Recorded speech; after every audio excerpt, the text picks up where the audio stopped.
Hello, everyone. Welcome back. Another episode of Power Tips. I've been away for quite some time, but excited to be back with the crew and diving into today's neat AI preview features that Heidi's going to walk us through. This is pretty cool stuff, right, Kylie? That we were talking about this before we started. Yeah, this is really cool. And I don't know too much about it, but I know that we're seeing AI just infused in so many other places throughout Dynamics and the Power Platform. We talk about the conversation summaries, there's new ideas in Power Apps, and now you can basically tell your flow in natural language what it's doing, and then use it to um, build the flow for you. So, a few important things to know when you're doing this is we can't access this from a solution or from the Maker portal right now, but you'll have to go to flow.microsoft.com, create a new flow, and then it basically has this screen to enter in what you want your flow to do and when you want it to run. And then Flow is magically going to create it for you, right? And so then you'd be able to review it and make updates, but hopefully it gives you a really good starting point to jump off from and kind of get an idea and get the layout of what you're trying to do. So I think Heidi is going to do a demo for us and talk through what she's been learning as she's been working on this. Yeah. I'm excited to hear this, Heidi, because what I've heard initial feedback on this is that it basically is a fancy way to search the templates. So it's just going to grab a template. So I'm excited to see it in action and kind of run a comparison around that Yeah. to see if that's accurate or not. It's interesting to say. All right, so here we are where Kylie said flow.microsoft.com. You have to go to create here, and then you can pick, you describe it, AI builds it, and they describe it like magic, like Kylie said. And I agree, it's like magic. So as soon as you did this link change too? It's make.powerautomate.com. it redirects.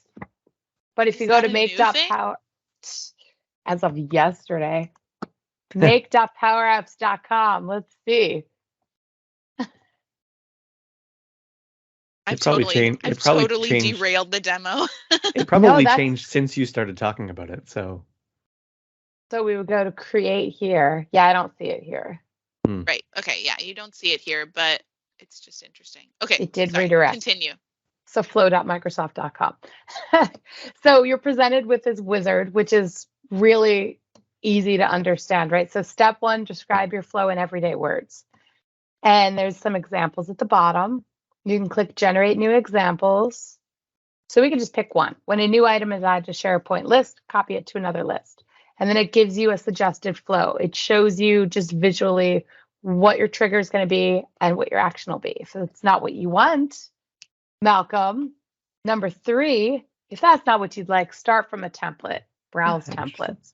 So similar, but different. So let's go back to some different ideas. And let's check out more examples because I don't like that example. Let's save Outlook email attachments I received to OneDrive. So if I like this, I can click next. And then on the right-hand panel is showing me the trigger and any actions, right? So it already knows I need to use that for each. So a couple things that I've learned while playing around with this. This only works today with Microsoft first-party connectors, and not all of them. There are select ones that it works with. So that makes sense, right? It's a preview feature. They want to make sure it's working. They have the most control over these connectors. But I've also realized that it does include action steps from some of those built-in connectors, like the conditionals and these for each things. So those are cool. My speaking here was just to let the authentication magic happen. So once everything's authenticated, you're able to proceed to your next step. And this is where we can do a little magic, right? So we have to say, where do we want the folder? What's our name? I'm actually going to just skip all this so we can just see the flow. But you can configure some of that information, and then boom, it goes into flow. So this. Oh, go ahead. No, go ahead. So I'm curious, can you get more granular in your description, and does it start to fill in some of this stuff? So if you were to say, like, when a new email arrives at this address, do the following. Does it start to insert all of that? Because that would be serious magic. So what do you want? When a new email So arrives in Outlook. yeah, so you put whatever email address you would put in there. So I don't know what environment you're in, but From who? From Nick. Wait, that's not his email address. I don't know. I haven't tried this one yet. I'm just curious how far it goes, because I could see you wanting to go to essentially like list it all out and have it start to plug all that information in. It probably, I'm going to assume it doesn't go that far. All right, so we're authenticated. Yeah, it didn't give me the option to do anything in the trigger in this kind of wizard. It's going to make me do all of that on the canvas. In the flow.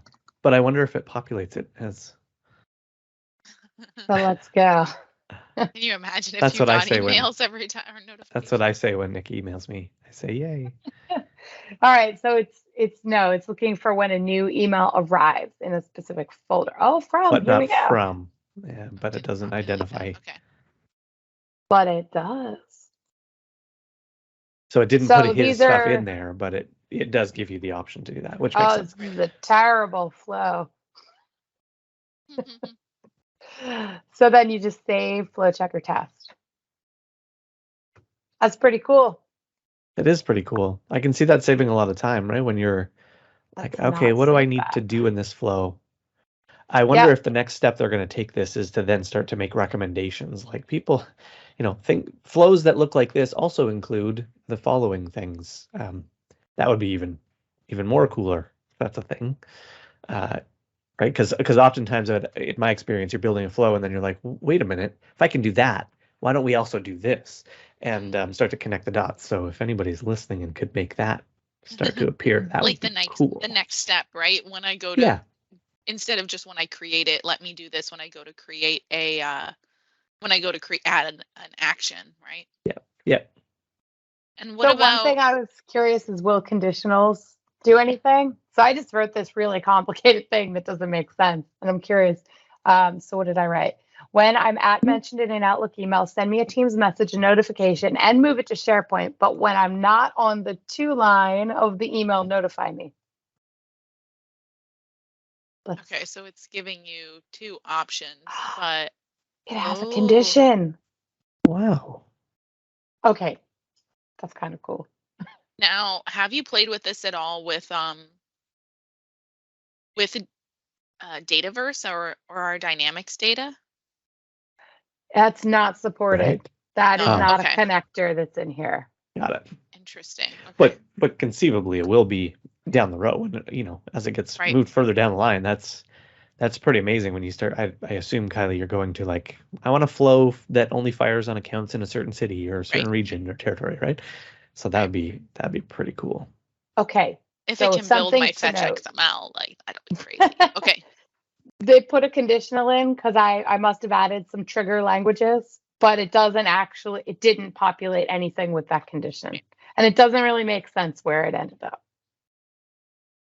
But it kind of does. But it does catch your stuff. That's It pretty did cool. it wrong though. So if I am at mention, send me a Teams email, a notification, and move it to SharePoint. That should all be in the yes. But when I'm not, just send me a notification. I didn't miss SharePoint. I mean, it entirely. is preview, so we're getting there. That was pretty cool though. All That's right. pretty neat. So I wouldn't recommend this right now with conditionals, but it can be a really nice, quick start to a slightly more complicated flow. Because I did do a video earlier this week with this first half without the but, and it did it perfectly. And it did it in 2 minutes, which was so cool. Wow. I think it's really cool for people who are learning flow, right? If they don't know what to do, then kind of get some of your actions there and you can just fill in the rest of it, which I guess they could do with a template, but this makes it a little more customized and Mm-hmm. Yeah. Now here's some of the rules, right? Here's how it works. So like Kylie said, AI awesomeness. Can I automate all applications? No, you can't. We're going to support more. Let's let that load and I'll tell you which connectors it is. Which languages are supported? This is important. English and only English. It doesn't mention any other language in the preview time. And I guess that's it. So let's come over here and here are the limitations. It's only for Excel, Forms, Outlook, OneDrive for Business, Planner, SharePoint, and Teams. Okay.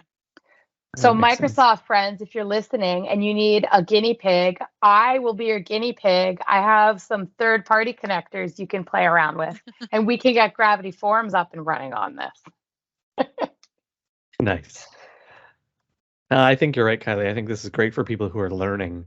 The only caution, if you're just getting started with this, I would say, is don't assume that it's capturing everything. So it's going to give you the basic start. But if you're not familiar with what some of the other connectors are there, do take some time to peruse what the offerings are, because there's a lot of stuff out there that it can do that if it doesn't get captured here, I just don't want people to do that and then say, well, I guess this is what I got to work with.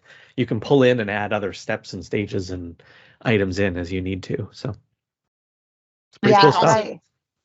I did notice when I was playing around, if you put any data for Teams, if you're using the Teams bot, for example, anything you put in this message does not carry over onto your canvas. I'm sure that's a bug, but right now, don't spend any time putting information in Teams message information, because it won't move over. Interesting. It'll probably be different by the time we publish this video. They're probably like fixing it right now. And I was going to say, also keep in mind that this will keep getting better, right? Because every time on your step before this, every time that you say, that's not what I want, there's definitely logic retraining the natural language thing to be able to, okay, how could I have better understood this message? What do I need to do? And going to continue to improve that. That's a great call out, right? How important it is. And I often used to dismiss that until I heard somebody talk about that. I used to not worry about clicking it. I just try again. But it's really important that you do click, that's not what I want, because that just continually trains that AI.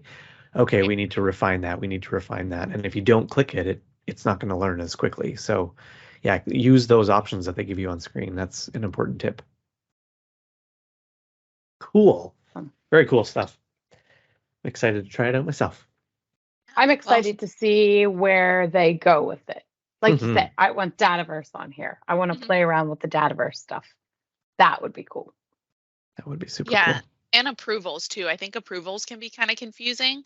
So if I could get a kind of the templated approval built out, I think that would be helpful when you have like multiple branches and things like that. So our wish list, Dataverse, then approvals. And then Gravity Forms. For Heidi. All right. Any final thoughts on describe it to design it, magic, and power automate? No, AI continues to blow my mind. Yeah. No, I'm just excited to see this kind of stuff and see the new things that are popping up. Thank you, Heidi, for introducing it to us. And thank you, all of you guys, for tuning in.